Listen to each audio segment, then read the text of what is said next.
Utang ina ninyong lahat. Martin Romualdez, Lisa Marcos, Bongbong Marcos. Anong ginawa ko? Binigay ko sa DepEd! Putak na mukha!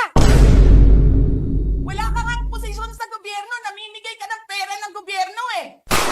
Utang ina ninyo. Sino ang korap? Yung mga congressman na yan na nag-hearing, anong sinasabi nila? Pagkatapos, pag na-off na ang mic, pag wala ng media, pasensya na kayo ha. Kailangan kasi namin ng pera. Mag-eleksyon na kasi. Lisa Marcos, naalala mo? Nagpadala ka sa akin ng video? Sinabihan mo ako saan kukunin ang pera. Pinakita mo ang muka ng tao doon sa video message mo. Hi, Nikki. This is she's been working with us for the longest time. We trust her. You sent me written instructions about money. Millions a month. Anong nakalagay doon sa envelope? DepEd. Anong ginawa ko? Binigay ko sa DepEd. Putak na mukha.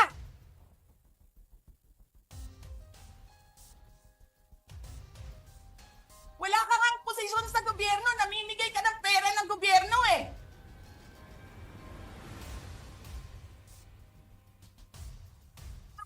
Sisirain nyo yung tangal ng mga kasama ko sa Office of the Vice President. Sasabihin nyo sa mga tao, nakaw yan, confidential funds yan. Niwala nga kayong isang proof na confidential funds yan. Naniwala lang kayo sa isang babae na ang pangalan ay Gloria Mercado na nagsabi confidential funds yan, na hindi nyo nga nilabas na wala pang confidential funds, meron ng white envelope. Kasi 2022 pa lang, tang ina mo ka, may utos na ng pera sa DepEd. Tapos kami yung nagsisinungaling? Nagpipigil ako eh. Kasi gusto ko lang magtrabaho. Gusto ko lang tapusin nyo na yung show ninyo dyan sa House of Representatives para makabalik na kami sa trabaho namin. Tapos ganyan ang gagawin ninyo sa amin dahil hindi kami sumusunod sa inyo? Dahil ayaw na namin tumulong sa inyo?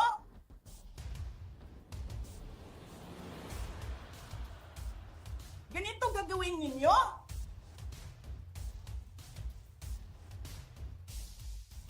Presidente ka, may speaker ka na involved sa bribery ng Supreme Court justices. May video, may kaso, may witnesses. Hindi mo tinanggal yung speaker mo. Pinabayaan mo siya abusuhin ang pera ng bayan. Paikot-ikot sa buong bansa,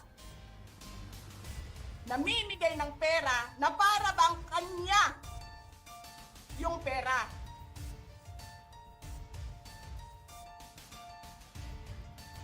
Eh di ba nga, lagi niyo sinasabi separation of powers? Anong trabaho ng legislative branch? Gumawa ng batas. Anong ginagawa ni Martin Romualdez? Nagdidirect ng DSWD, namimigay ng ayuda,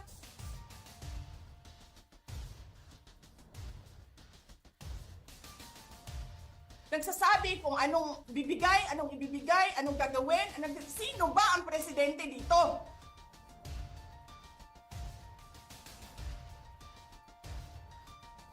Alam nyo, alam namin, mali ang ginagawa ninyo. sinabihan ko lang mga kasama ko sa Office of the Vice President, pasensya na, sumunod na lang tayo para matapos na sila.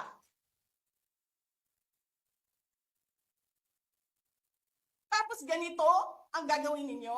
Alam namin, walang contemptuous doon sa ginawa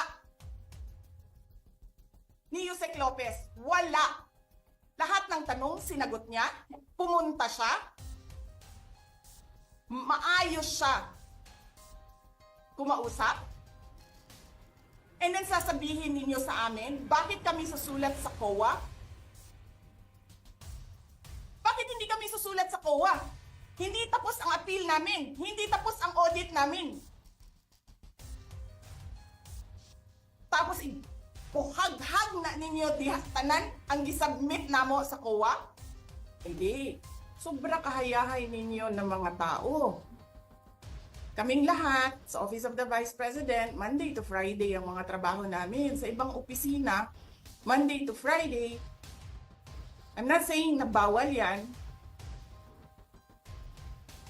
But, alam mo yon, that is something that civil service should think about. May mga opisina ng gobyerno, 4 na araw lang pumapasok. Yung iba, 5 araw pumapasok.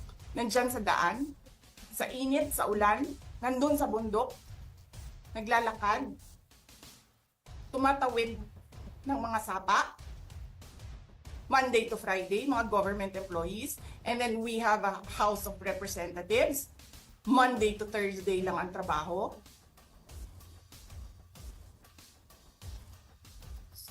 The civil service should rethink that. Ganyan. So anyway, wala sila. Wala silang trabaho. So hinahanap ko, where is this special doon sa order? Where is this special committee meeting that happened? Because they need the permission of the majority leader and the speaker. Kasi nga, walang trabaho eh. So kailangan nila ng permission. Walang nakalagay doon. So how is that a legal order? Tapos nakalagay pa sa second order nila, I violated security regulations when I visited. Before ako pumupunta dito, pinapaklear ko yung oras ko. 11 to 1, 4 to 5. Anong security violations ang dinayolate ko dito sa loob?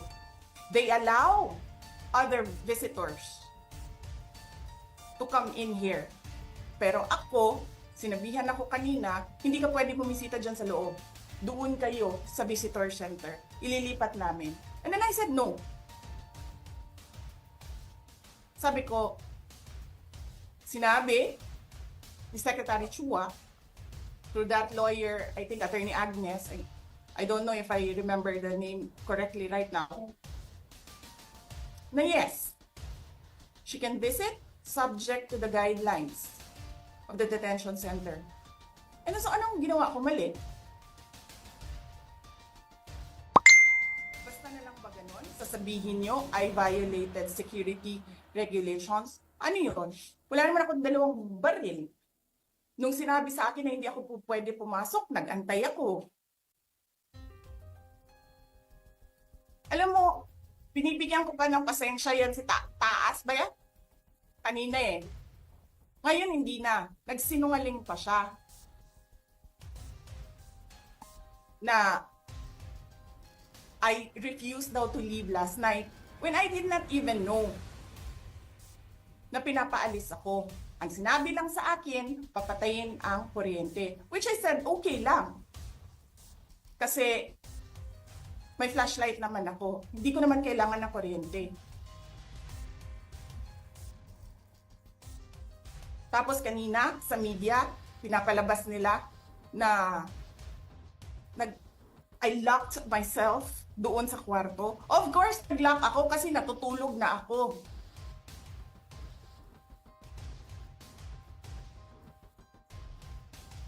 Tapos, what? Bawal ako magstay sa opisina ni Congressman Pulong Duterte. Bakit? Is not that government property. I was allowed by the lawful occupant and possessor of that office to stay there, to assist a detainee who is inconsolable right now, na hindi mo na alam kung yung sakit niya sa likod is a heart attack o ano, kasi hindi nila pinapapasok yung doktor. 'Di ba?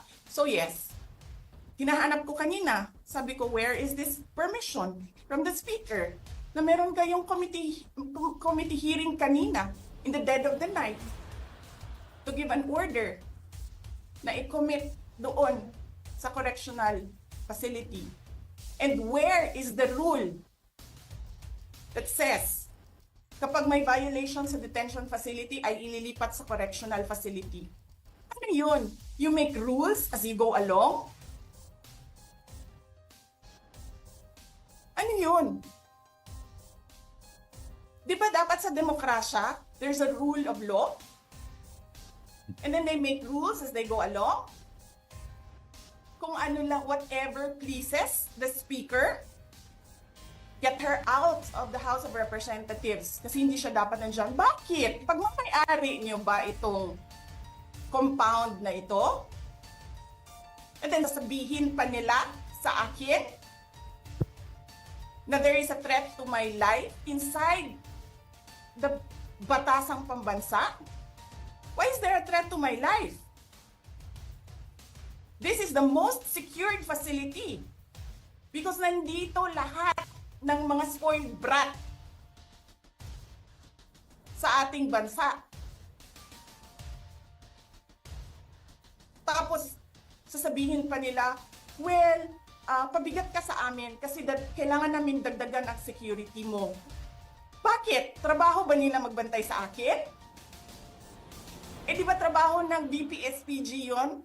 Na may I just say, binabawasan nila ng binabawasan araw-araw? Na as if this office is not the second highest office in this country, and only because umalis ako sa administration? Kailan ba nagsimula yung atake nila? Alalahanin nyo. Diba? After ako nag-resign sa DepEd? Kailan ba nagsimula yung pambabastos nila? Last year. After that meeting with the Makabayan Black and Martin Romualdez.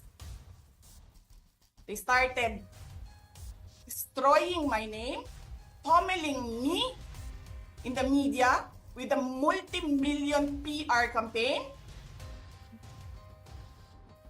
Pinastos pa nila ako ng mga pagsisinungaling nila na kesyo taksil, kesyo korap, abusado.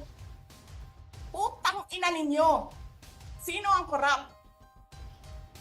Yung mga congressman na yan na nag-hearing, anong sinasabi nila? Pagkatapos, pag na-off na ang mic, pag wala ng media, pasensya na kayo ha.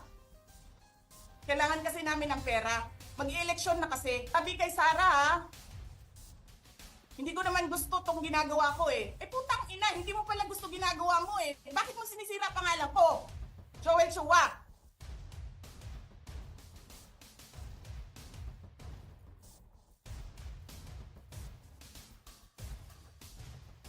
Ganyan. Ganyan ang bansa. This country is going to hell because we are led by a person who doesn't know how to be a president and who is a liar. Alam nyo anong pruweba ko na sinungaling siya? Tinanong ko, dalawang businessman. Matagal na sa negosyo ng bigas. Because I was concerned. This is a campaign promise. 20 pesos na kilo ng bigas. And so, I really sat down and talked to a businessman. Sabi ko, sabihin mo sa akin, kung magagawa ba yung 20 pesos. Sabi niya, hindi. Napaka-imposibleng gawin yan. Because more than 20 pesos ang cost. Paano ka magbenta ng palugi? So tinanong ko, nagsinungaling ba siya nung sinabi niya? And then he said outright, yes. It's either he did not know what he was talking about, that's so incompetent, or he was lying through his teeth to get the votes of people. Putang ina ninyong lahat. Martin Romualdez, Lisa Marcos, Bongbong Marcos.